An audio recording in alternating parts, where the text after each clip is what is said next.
Panorama group, जो सोचता है वो करता है। नमस्कार, न्यूज हाट के खास प्रोग्राम सियासत में आप सभी दर्शकों का बहुत बहुत स्वागत है। मैं हूं करिश्मा और हमारे साथ मौजूद है न्यूज हाट के senior journalist Chandan Jha. Sir नमस्कार। नमस्कार करिश्मा।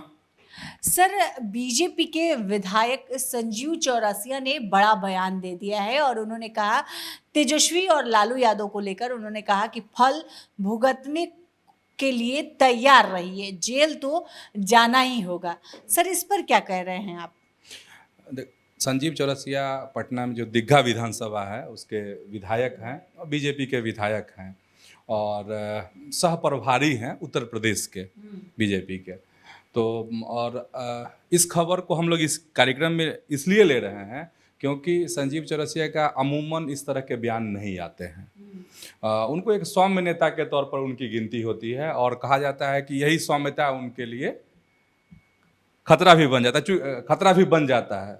ये इसलिए क्योंकि अभी जो प्रदेश अध्यक्ष की जो रेस चल रही थी बिहार भाजपा में, तो कहा जा रहा था कि वो इतने सौम्य हैं, वो इतने सॉफ्ट हैं, हाँ शांत हैं, इतने सॉफ्ट हैं कि कोई आक्रामक चेहरा चाहिए। तो खैर दिलीप जायसवाल को जिम्मेदारी मिली है तो उसके अपने अलग अलग समीकरण हैं, अलग से हम लोग कार्यक्रम भी कर सकते हैं और किए भी हैं।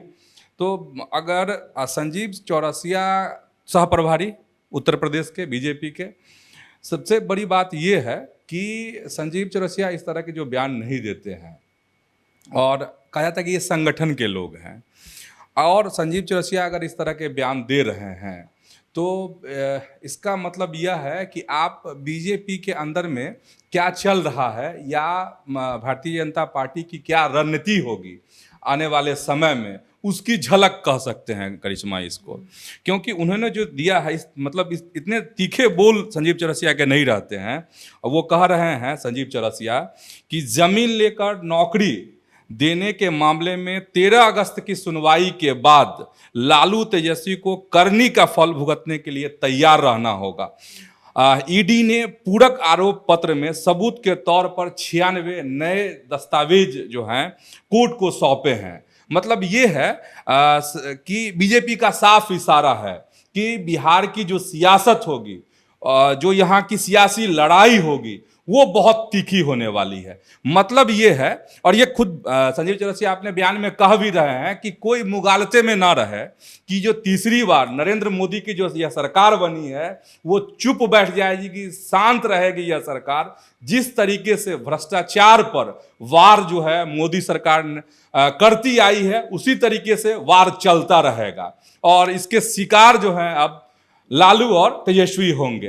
तो बिहार की राजनीति बहुत तीखी होने वाली है। संजीव चौरसिया का बयान जो है ये बड़ा इशारा करता है और लोग कह भी रहे हैं, राजनीतिक विशेषज्ञ भी कह रहे हैं, जो इस तरह की खबरों पर पैनी नजर रखते हैं उन लोगों का यही मानना है कि आने वाले जो वक्त होगा आने वाला वो बहुत कठिन हो सकता है आरजेडी के लिए। अच्छा, इसको 2-3 तरीके से समझना पड़ेगा। जब लोकसभा का चुनाव हो रहा था उस समय में प्रधानमंत्री ने क्या कहा था, चुनावी सभाओं में कहा था कि जो युवराज अभी हेलीकॉप्टर पर घूम रहे हैं उनके दिन जो हैं लदने वाले हैं, वक्त बदलने वाला है। तो संजीव चौरसिया के बयान को प्रधानमंत्री के उस चुनावी सभा के बयान से भी जोड़कर देखा जा सकता है। मतलब बहुत जबरदस्त फाइट होने वाली है आमने सामने की और ऐसा लग रहा है कि भाजपा की रणनीति जो है आरजेडी को एकदम से नकेल कसने पर नहीं, चूंकि बहुत तरह की चर्चा हो गई थी ना कि अब नरेंद्र मोदी के पास अपनी बहुमत नहीं है, नीतीश कुमार के भरोसे हैं, टीडीपी के भरोसे है बीजेपी, तो वो चीज़ नहीं कर पाएंगे। तमाम तरह की बातें हो रही थी, लेकिन यह बयान जो है इशारा कर रहा है कि लड़ाई बहुत तीखी होगी बिहार में। सर, मीसा भारती ने नीतीश कुमार को ललकार दिया है, क्या मीसा भारती ने क्या कहा है? मीसा भारती लोकसभा में आज ललकारी हैं और इसके अलग अलग तरह के मायने निकाले जा रहे हैं। कोई कह रहा है कि मीसा भारती ने उकसाया है, किसको? नीतीश कुमार को। ठीक वैसे ही जैसे कुछ दिनों पहले तेजस्वी यादव ने नीतीश कुमार को ललकारा था और कहा था कि अगर आप दो मसले पे, एक तो बिहार को विशेष राज्य के दर्जे के मसले पर, और दूसरा मसला था आरक्षण को लेके, जो 50% से बढ़ाकर 65% किया गया है, जो अभी मामला यह कोर्ट में है। उस पर तेजस्वी यादव ने ललकारा था उस समय में और कहा था कि आप या तो ये काम करवाइए बिहार के लिए और नहीं तो सरकार को गिरा दीजिए नीतीश जी, ठीक है। तो उस समय में भी कहा था कि दाना डाला जा रहा है आरजेडी के द्वारा। तो आज ऑफर दिया जा रहा है। लोकसभा में जदयू के सांसद हैं गिरधारी यादव, उन्होंने प्रश्नकाल के दौरान एक सवाल उठाया, जो कानून मंत्री हैं अर्जुन राम मेघवाल से सवाल किया कि क्या ऐसी कोई योजना है जिसमें पटना हाई कोर्ट की जो पीठ है उसकी स्थापना हो भागलपुर में या किसी अन्य जिले में, बिहार के किसी अन्य जगह पर। तो उसी को लेकर सवाल था। तो इसमें आया कि नहीं, इस तरह की कोई योजना नहीं है। जो कानून मंत्री है उन्होंने जवाब दिया कि इस तरह की अभी कोई योजना नहीं है, क्योंकि इसका अपना एक प्रोसेस है, इसकी एक प्रक्रिया है और वो प्रक्रिया पूरी करनी होगी राज्य सरकार को और हाई कोर्ट को भी, तब ये चीज़ें होती हैं। तो इसी पर मीसा भारती बीच में लपक गई और उन्होंने कहा कि जदयू के सांसद को कहा कि ये लोग कुछ नहीं करने वाले हैं इस तरीके से, अगर ये करना है तो अभी तो मौका है, नीतीश कुमार क्यों नहीं इस प्रक्रिया को पूरी करते हैं।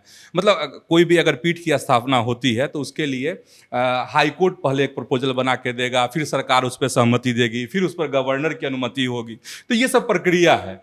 तो मीसा भारती का कहना था कि अभी तो सब कुछ है, नीतीश कुमार सरकार में भी शामिल हैं, केंद्र में भी शामिल हैं, तो आखिर क्यों इस प्रक्रिया को पूरी नहीं करते हैं, क्यों इस तरह मतलब एक और हाईकोर्ट की पीठ की स्थापना हो बिहार में, इसकी पहल क्यों नहीं हो रही है।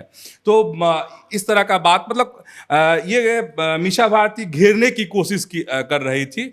ठीक उसी तरह जैसा हमने बताया है अपने दर्शकों से, तेजस्वी ने कुछ दिनों पहले किया था और कहा था कि इनसे कुछ नहीं हो सकता है, अगर नहीं होता है या इनकी बात सरकार नहीं मानती है तो सरकार गिरा देनी चाहिए, जो तेजस्वी यादव ने कहा था। तो कुछ इसी तरीके से आज मीसा भारती भी लोकसभा में करने की कोशिश की है और चुनौती दी है किनको, तो नीतीश सरकार को, नीतीश कुमार को, कि आप लाइए, इस तरह की पहल कीजिए, अगर नहीं करते हैं तो क्यों नहीं करते हैं।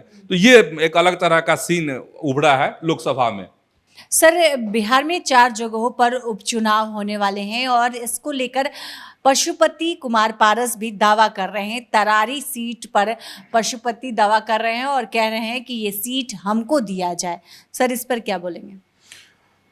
ये पिछले दिन जो मीटिंग हुई थी लोजपा, राष्ट्रीय लोक जनशक्ति पार्टी, मतलब जो पशुपति पारस का जो पार्टी है, गुट कहे वो है, तो उसमें उस समय में जो प्रेस कॉन्फ्रेंस उन्होंने की थी और उन्होंने कहा था कि हमने बैठक में ये प्रस्ताव पास किए हैं, ये हमारी रणनीति होगी। उसी समय से एक प्रेशर पॉलिटिक्स शुरू हो गया था। एक बार फिर जो है पशुपति पारस की जो पार्टी है उसने दबाव बनाना शुरू कर दिया है कि बिहार में 4 सीटों पे उपचुनाव होना है, जिसमें तरारी है, बेलागंज है, रामगढ़ है और इमामगंज है। तो इसका जो पार्टी है पशुपति पारस की, उनका अपना एक तर्क है, उनका कहना है कि देखिए लोकसभा में हमें कोई भी सीट नहीं दी गई, इसके बावजूद हम जो है एनडीए के लिए लगातार काम, हमने चुनाव प्रचार किया, जहाँ भी बुलाया गया, जिस सभा में भी बुलाया गया हम वहाँ पर गए, हमने एनडीए के लिए काम किया, जबकि सीट हमें नहीं मिली। तो अब कम से कम हमको न्याय मिलना चाहिए। खासकर बीजेपी पे निशाना है उनका कि बीजेपी हमको न्याय दे और अभी जो फिलहाल चुनाव होने वाला है उसमें कम से कम एक सीट तो हमको तरारी वाली सीट जरूर दे। और जो खबर है निकल करके आ रही है कि पशुपति पारस की जो पार्टी है वो अपनी जोर शोर से तैयारी वहाँ पे कर रहे हैं, वहाँ उपचुनाव लड़ने का, कहाँ तो तरारी पे। अब देखने वाली बात होगी कि यह सीट उनको मिलती है कि नहीं। खूब दबाव बना रहे हैं भाजपा पर और कल तो एनडीए पर, लेकिन परिणाम क्या होगा अभी थोड़ा इंतजार करना पड़ेगा। वैसे अगर कहते हैं, हम लोग कई बार अपने कार्यक्रम में बता भी चुके हैं नहीं, उपचुनाव को लेके तो सभी पार्टी तैयारी में लग गई है कि उपचुनाव में कैसे जीत हासिल हो। सीट का मामला अब भी अगर कहें फंसा हुआ है एनडीए में, और थोड़ा इंतजार तो करना पड़ेगा अभी करीब समय, क्योंकि जदयू का भी दावा है उस सीट पर। बीजेपी चाह रही है कि नहीं अपने प्रत्याशी को उतारे, तो है अभी लफड़ा है एनडीए में इस मसले पर। तो आज के इस वीडियो में इतना ही। आगे की खबरों के लिए आप हमारे चैनल न्यूज़ 8 को सब्सक्राइब कर ले। अगर फेसबुक पर देख रहे हैं तो पेज को लाइक करना ना भूले। हमारी वेबसाइट है news8.com, उसे भी ज़रूर विजिट करें। धन्यवाद।